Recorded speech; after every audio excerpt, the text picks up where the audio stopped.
Imagine walking into like a completely empty room. The lights are off, the chairs are pushed in, just nobody's there.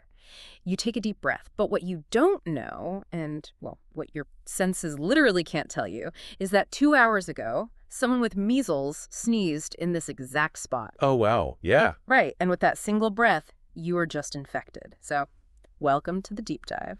It's a terrifying scenario to picture, honestly, but it beautifully illustrates the hidden architecture of how diseases actually move through our world. Yeah, and we've gathered this fascinating stack of epidemiology and microbiology sources today to really get into that. Our mission is to unpack what scientists call the modes of disease transmission. Right, because we aren't just looking at the bugs themselves, the viruses or bacteria. Exactly. We're looking at the ultimate how, like the precise, invisible, and sometimes highly controversial pathways these microbes take to get from wherever they are to you. And that how is crucial, right? Because a pathogen on its own, it just isn't enough to start an epidemic. Our sources really emphasize this foundational public health concept called the chain of infection. The chain of infection. Right. Yeah. So a pathogen has to successfully navigate a very specific sequence of events to survive and spread. The transmission mode, the actual travel part, is really just one link in a larger chain.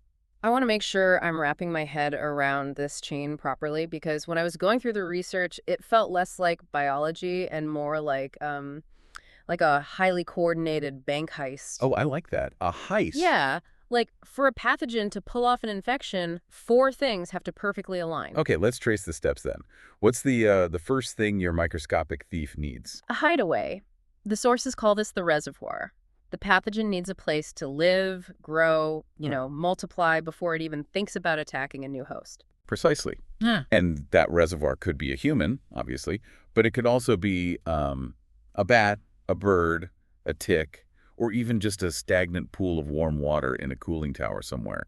It's their home base. Right. So, step 2. The thief needs an escape route from the hideaway, the portal of exit. Yes, which, if the reservoir is a human, that might be a cough or a sneeze or even just shedding skin cells. Okay, and then step 3 is where our focus is today. It needs a getaway vehicle to actually cross the physical distance to the next target. That's the mode of transmission. Exactly. And finally, the fourth step, the pathogen needs an open window at the next house, the portal of entry. It has to actually breach the new host's defenses. Right, whether that's through the respiratory tract, breaking the skin, or the digestive system. The heist analogy really clicked for me because it highlights the vulnerability of the whole operation. Like, if you break just one of those links, say you lock the open window or you blow out the tires on the getaway vehicle, the heist fails entirely. The infection stops. And, that is the entire philosophy of infection control right there. You don't always need a fancy cure if you can just figure out how to break the chain. So let's zoom in on that third link, the getaway vehicle. The sources broadly categorize these vehicles into 2 main classes, right? Direct transmission and indirect transmission. Yeah, let's start with direct. This one is probably the most straightforward path. It seems like it. It is. Direct transmission requires physical contact, or at least very, very close proximity, between the infected source and the susceptible host. So they have to be right next to each other. Basically, the defining biological characteristic here is that the pathogen has essentially 0 environmental survival time. Wow, 0. Yeah, if it sits out in the open air or on a cold surface, it dies rapidly. It needs an immediate transfer. The sources bring up gonorrhea as the textbook example of this. The bacterium that causes it, Neisseria gonorrhea, is apparently just incredibly fragile. Highly fragile. It undergoes desiccation, which just means it dries out and dies almost instantly when it's outside the warm, moist environment of the human body. Which is exactly why it relies almost exclusively on direct mucosal contact, typically sexual contact, to move from person to person. I feel like this specific biological fact brings like a massive wave of relief to a very common popular anxiety. Toilet seats. Yes, you hear people terrified of catching something like gonorrhea from a public toilet seat. But knowing how fragile the bacterium is, the sources make it super clear that getting it from a contaminated surface, what they call a fomite, is practically a non-issue. Absolutely. Understanding the biological mechanism there reduces so much unnecessary panic. The bacteria simply cannot survive the journey from the host to the cold porcelain and then to a new host. Makes sense. Another major route under the direct umbrella, though, is droplet transmission. Wait, droplet is considered direct? I always pictured someone like sneezing across a room as an indirect thing since it's traveling through the air. Yeah, it's a really great distinction to make. Historically and medically, droplet has a very specific set of physical parameters. Okay. When you cough or sneeze or even just talk loudly, you expel respiratory particles, right? But if those particles are relatively large and heavy, gravity pulls them down to the ground very quickly, So they don't go far. usually within about 1 to 2 meters. Oh, so it's considered direct because it's effectively a short-range physical splash. You basically have to be standing right next to the person. Exactly. Influenza is the classic example we usually use for droplet spread. If you are, say, 3 meters away from someone with the flu when they sneeze, those heavy droplets literally hit the floor before they can reach you. That's fascinating. And then, just rounding out the direct category, we have vertical transmission. This is the direct biological passage from a mother to her fetus or infant, during pregnancy, childbirth, or breastfeeding. HIV and Zika virus are prominent examples there. Okay, so that's the short game, direct transmission. But when we look at the indirect transmission category, this is where the pathogen plays the long game. Oh, definitely. It either has the armor to survive outside the host in a harsh environment for a while, or it uses a third-party intermediary to get to you. Right. Indirect vehicles take a few different forms in the sources. You have vehicle-borne transmission, which is when a pathogen hitchhikes on a contaminated substance, usually food or water. Gross, but effective. Yeah. Then you have vector-borne, which relies on living carriers, often insects. You have fomite transmission, which is via inanimate objects and surfaces. And then you have airborne transmission. Let's park right here on airborne, actually, because going back to my hook at the start about the empty room, when we talk about true airborne transmission, the absolute undisputed champion in our sources is measles. Oh, yeah. Measles is arguably the most contagious virus known to humanity. It is the single most illustrative case of how true airborne spread operates physically. The mechanics of it are just wild to me. Because unlike those heavy influenza droplets we just talked about that fall to the floor in a couple meters, the measles virus travels in droplet nuclei. Right. And these are microscopic particles that are so small and light, gravity essentially loses its grip on them. They just hang suspended in the air currents of a room. They can remain fully infectious in the airspace of an enclosed room for up to 2 hours after the infected person has literally left the building. Which is why you get that staggering basic reproduction number. The R0, the sources say that R0 for measles is like 12 to 18. It's massive. Meaning one sick person, on average, will infect 12 to 18 other people in a totally unvaccinated population. Just to put that in perspective for you, the R0 for seasonal influenza is usually around 1.2 or 1.3. Measles operates on an entirely different magnitude because of its environmental persistence. Think about the nightmare this creates for contact tracing. Oh, it's impossible. Right. If a public health department finds out someone with measles walked through a crowded shopping mall on a Tuesday afternoon, they aren't just looking for the cashier they handed money to or the person they bumped into face to face. Yeah.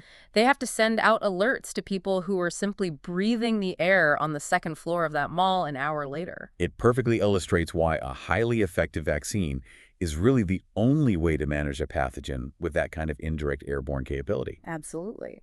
But, while measles rules the air, if we want to look at a champion of surfaces, the fomite category, we have to talk about norovirus. Ah, yes. The infamous cruise ship ruiner. A very apt title, honestly.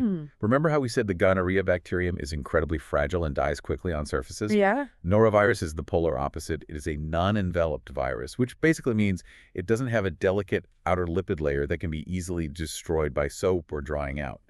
It is built like a microscopic tank. The sources note it can persist on hard surfaces, like doorknobs, elevator buttons, handrails, for weeks. And here is the detail that actually made my jaw drop reading this. Its infectious dose. Because for a lot of diseases, you need to ingest thousands or even millions of viral particles to overwhelm your immune system and actually get sick. That's typical, yeah. But for norovirus, It takes fewer than 20 viral particles to start an infection. 20. which is an infinitesimally small amount of biological material. That's basically nothing. Right. When an infected person vomits, they can aerosolize billions of viral particles that then settle onto every surface in a room. So when the infectious dose is only 20 particles and the virus can survive for weeks on a countertop, you can suddenly understand the mechanics of why it just tears through closed environments. Right, like cruise ships or dormitories or nursing homes. Exactly, even when the staff are aggressively bleaching everything. So reading through these classifications, direct, droplet, airborne, fomite, it all feels very, I don't know, neat and tidy. We have the physics, we know the infectious doses, but it begs the question, how on earth did humanity figure out these invisible transit routes before we even had the microscopes and the lab techniques to actually see the germs? Well, it was not easy, and it required one of the most significant and honestly hard-fought paradigm shifts in medical history. Because for centuries, Western medicine was completely dominated by miasma theory. Right, miasma, the bad air theory. I've always found this fascinating because it wasn't like a totally illogical leap for people at the time. No, it made sense to them. They noticed that people living near foul-smelling swamps or open sewers got sick way more often, so they concluded that the disease was literally arising from the noxious vapors of decaying matter. It was a very intuitive, albeit totally incorrect correlation. Miasma was just this vague, catch-all explanation that didn't require a specific biological agent. Makes sense. So to arrive at our modern understanding of precise transmission routes, scientists had to systematically dismantle miasma theory and replace it with germ theory. And you really cannot talk about overthrowing miasma without talking about John Snow. Oh, classic. We are in London, 1854, the Broad Street cholera outbreak. It is the touchstone case in modern epidemiology. The situation was just apocalyptic. Over 600 people died in London's Soho district in the span of about 10 days. Now, the popular legend here, and I've heard this repeated so many times, is that John Snow, this rogue physician, figures out the cholera is coming from a single public water pump on Broad Street. Right. He marches down there, takes the pump handle off so nobody can drink the water, and single-handedly ends the epidemic. It's a fantastic hero narrative, but the historical reality is far more complex and, frankly, a much better example of how science actually works. Yeah, the sources point out that by Snow's own admission, the cholera cases in Soho were already declining sharply before he ever convinced the local council to remove that pump handle. People were terrified, and anyone who had the means was already fleeing the neighborhood. Exactly. The removal of the handle was arguably more symbolic than a decisive medical intervention at that point. So if it wasn't the pump handle that makes him a legend, what was his actual triumph? It was his methodology. He used spatial mapping. He literally went door to door, tracking exactly where the deaths were occurring, and he mapped them out. Yes. And he was able to show visually and statistically that the deaths clustered intensely around that specific Broad Street water source. He established empirical proof of a waterborne route of transmission. And the timeline here is what's truly astounding to me. Right. He proved the indirect vehicle of transmission in 1854. Robert Koch didn't isolate the actual Vibrio cholerae bacterium under a microscope until 1883. Wow. Snow proved the how nearly 30 years before anyone even knew the what. But you know, the sources also highlight the dark side of this era. Snow eventually won the argument, sure, but being ahead of your time when the medical establishment is clinging to an old paradigm, it can be fatal to your career. Oh, absolutely. Which brings us to the absolutely agonizing story of Ignaz Semmelweis. A profoundly tragic figure. His story is a masterclass in the dangers of institutional arrogance. We're in Vienna now, in the 1840s. Semmelweis is a Hungarian physician running 2 maternity wards, and he notices this horrifying discrepancy. Tell them about the wards. Right, so ward number 1 is staffed by male doctors and medical students. Ward number 2 is staffed entirely by female midwives. And the mortality rate from childbed fever in the doctor's ward is just exponentially higher. We are talking about mortality rates hitting 18% in some comparisons. Nearly 1 in 5 mothers dying. Which is unthinkable. So Semmelweis looks at the routines and realizes the male doctors are frequently coming straight from performing autopsies on cadavers, wiping their hands on a towel, and walking directly into the delivery room to examine pregnant women. Well, the midwives, of course, aren't doing autopsies. Right, so Semmelweis hypothesizes that the doctors are carrying invisible cadaverous particles on their hands. He institutes a mandatory, strict chlorinated lime hand-washing routine for anyone moving between the autopsy room and the delivery ward. And the results are instantaneous. The mortality rate in the doctor's ward plummets from 18% down to roughly 1 or 2%. It aligns perfectly with the midwife's ward. It is a massive, statistically undeniable victory. But this is where I just want to pull my hair out reading the sources. He has the data. He has the intervention that is demonstrably saving hundreds of lives, yet the medical establishment of the time completely rejects him. They did. How do a group of educated doctors look at a drop from 18% to 1% and just say, no thanks? Because of a fundamental lack of biological mechanism, Yeah. you really have to remember where we are in history here. Pasteur and Koch haven't done their definitive work yet. Germ theory does not exist. All right. So Semmelweis has the empirical data, sure, but he cannot explain why the hand washing works in a way that aligns with the accepted science of his day. And there was a massive cultural blind spot too, right? The idea that a gentleman doctor's hands could be unclean and actively killing patients was incredibly offensive to their professional pride. Exactly. The dominant paradigm just couldn't accommodate his findings, so they rejected the findings rather than question the paradigm. It's so sad. It really is. Semmelweis was ridiculed, he lost his position, and he ultimately died in a psychiatric asylum in 1865, completely broken by the rejection. It is a sobering reminder that even the most rigorous data can be ignored if it challenges deeply held institutional beliefs without providing a mechanism they can understand. It really shows how messy the road to our modern understanding was. But even today, with all our sophisticated lab equipment, the sources point out that reality doesn't always fit neatly into our clinical definitions. Microbes, they don't read the textbooks. No, they certainly do not. They don't promise to obey just one mode of transmission. They are highly opportunistic. One of the most critical takeaways from this deep dive is that transmission is not just a fixed biological property of a pathogen. Transmission is an emergent property that happens when a pathogen interacts with a specific biological, environmental, or cultural context. Let's look at Ebola as an example of that collision between biology and culture. In clinical terms, Ebola virus is primarily transmitted through direct contact with the blood or bodily fluids of a symptomatic or recently deceased infected person. Right. It is a severe pathogen, obviously, but it is not a casually airborne virus like measles.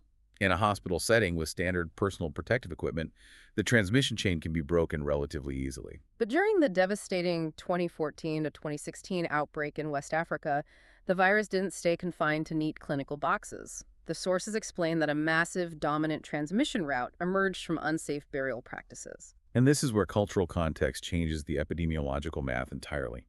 The cultural practice in many of the affected regions involved family members washing, touching, and preparing the bodies of the deceased for burial. Which is a profound act of love and grief. But biologically, deceased Ebola patients carry astronomically high viral loads. Their bodily fluids are incredibly infectious immediately after death. So you have a cultural practice that requires intimate direct contact, colliding with a pathogen whose primary transmission vehicle is direct contact with fluids. That cultural practice essentially hijacked the biological reality of the virus to create an explosive new avenue of spread. It's heartbreaking. You simply cannot model the transmission of a disease without factoring in human behavior. Definitely. And another area where human behavior and public misunderstanding collide is with vectors. If you look at standard public health messaging, it almost treats insects like mosquitoes as tiny flying syringes, just passively pulling infected blood out of person A, flying over to a tent and injecting it into person B. Which is a massive oversimplification. The sources draw a very sharp line between mechanical vectors and biological vectors. Okay, break that down for me. So a mechanical vector acts as a passive taxi service. Think of a housefly. It lands on contaminated feces in a field, physically picks up bacteria on the bristles of its legs, flies through an open window, and lands on the potato salad on your kitchen counter. Ew, okay, so it's just mechanically moving the pathogen from point A to point B. The bacteria isn't interacting with the fly's internal biology? Exactly. But a mosquito spreading malaria is entirely different. It is a biological vector. The malaria plasmodium parasite doesn't just hitch a ride on the mosquito's mouth parts. It actively infects the mosquito. Wait, I want to make sure I have this right. The mosquito bites a human infected with malaria, it ingests the plasmodium parasite into its gut, and then the parasite reproduces inside the mosquito. Yes, the parasite actually undergoes a necessary stage of sexual reproduction inside the mosquito's gut wall. Wow, I had no idea. Yeah, and after reproducing, the new parasites have to physically migrate through the mosquito's body cavity to reach its salivary glands, where they can finally be injected into the next human host. And the sources say that intricate biological process takes roughly 10 to 14 days to complete, depending on the temperature. Right. So wait, that means if a mosquito bites someone with malaria on Monday, it cannot fly to the next house and infect someone on Tuesday. It is physically incapable of transmitting the disease until that 14-day cycle is complete. You've hit on the crucial biological bottleneck. The mosquito must survive for almost 2 weeks after taking its first infectious blood meal before it becomes dangerous to anyone else. That completely reframes how I understand vector control. It explains exactly why public health initiatives push insecticide-treated bed nets so aggressively. You don't actually need to eradicate the entire mosquito species to stop malaria. Precisely. You don't need a 100% kill rate. You just need to shorten the average lifespan of the local mosquito population so that the vast majority of them die before day 14. That's brilliant. If they don't live long enough to become infectious, the transmission chain shatters. It is a perfectly targeted intervention based on understanding the exact biological constraints of the getaway vehicle. It's amazing when the science works that perfectly, but, we also have to acknowledge that because these boundaries between physics, biology, and environment are so complex, our neat scientific definitions sometimes get things spectacularly wrong. They really do. And when they do, it has massive global consequences. Which brings us to the great COVID-19 droplet versus airborne debate. The ultimate modern stress test of our transmission taxonomy. Right.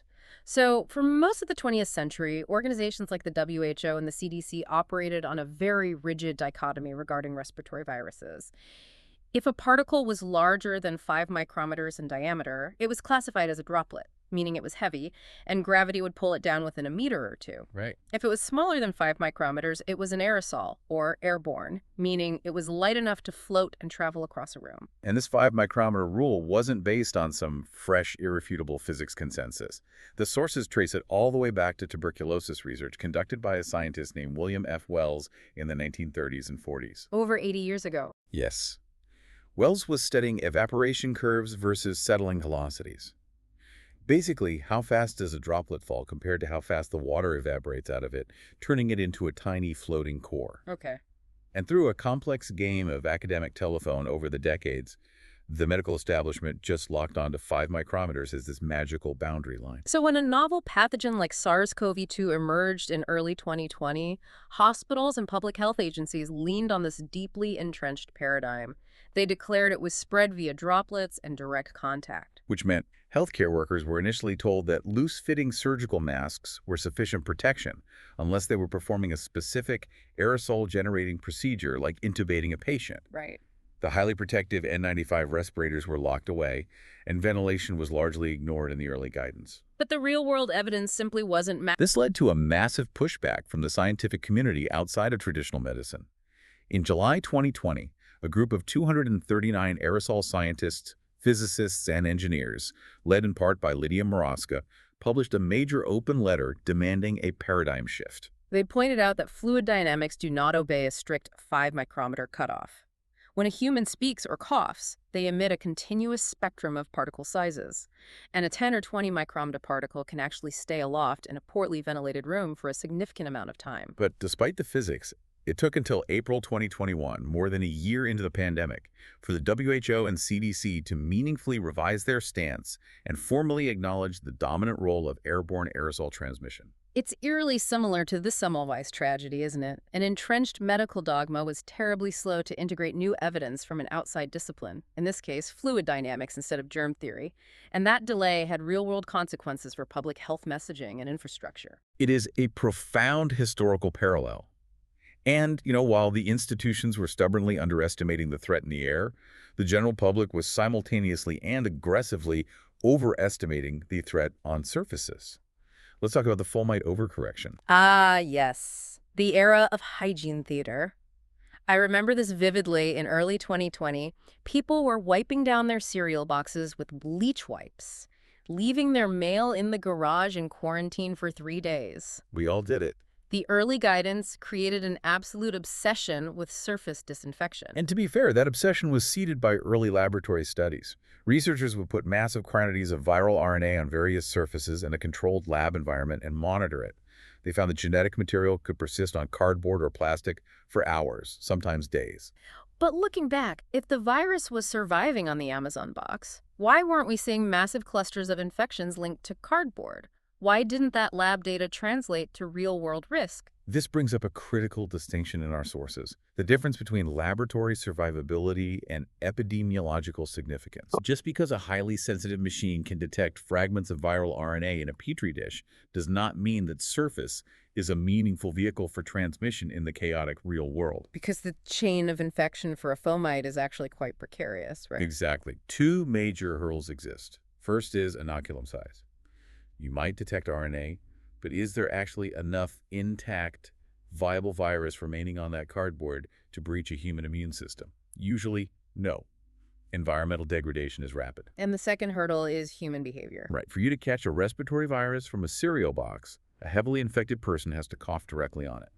Then, before the virus degrades, you have to touch that exact spot with your hand, picking up a sufficient infectious dose. Okay. And then, crucially, you have to directly touch your own mucous membranes, rubbing your eyes or putting your fingers in your mouth before you wash your hands. It's a lot of things that have to go perfectly right for the virus. Later reviews concluded that while fomite transmission of COVID-19 is theoretically possible, it was a minor player compared to the invisible aerosols building up in poorly ventilated rooms. We spent millions of hours scrubbing countertops when we really should have been opening windows and upgrading HVAC systems. It perfectly illustrates why correctly identifying the getaway vehicle is so vital. If you target the wrong mode of transmission, you waste incredible amounts of time and resources on interventions that don't actually break the chain. Absolutely. So, as we wrap up this deep dive, let's bring all of this scientific taxonomy down to the ground level. We've seen how messy, controversial, and nuanced these pathways are. But why does parsing the difference between a droplet, an aerosol, and a fomite matter to you, the listener, navigating the world today? Well, it matters because this invisible infrastructure governs so much of our daily reality, often in ways we don't even notice. When you walk down the hall of a hospital and see a placard on a patient's door that says contact precautions versus one that says airborne precautions, that is this exact science in action. Right. It dictates whether a nurse enters wearing just a gown and gloves or if they need a fitted N95 respirator and a negative pressure room. It also governs civic infrastructure, doesn't it? The sources cite the 1993 Milwaukee cryptosporidium outbreak.